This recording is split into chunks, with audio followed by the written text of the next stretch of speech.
el día que vine yo para la Villa, para el Colegio San Francisco, bajé con los jugadores, con los gente que venía de Puelles para ver a la Estrella Azul, que era el equipo de Puelles. Ajá. Que en Puelles había dos equipos.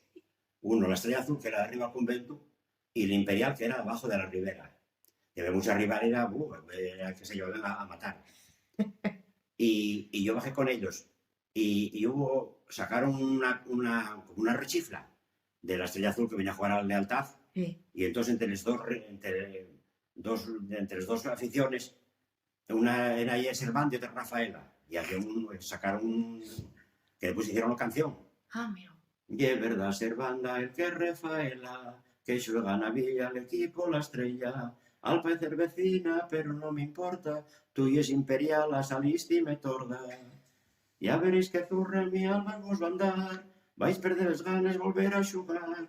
Muller, no exageres, non será pa tanto, yo ofrecí 200 pesetes a un santo. Pues quedes con elles porque ganaremos, allá en escaleyes, vais verles estrelles. Y ganó la Estrella Azul 2-0 a Lealtad aquí en la Villa.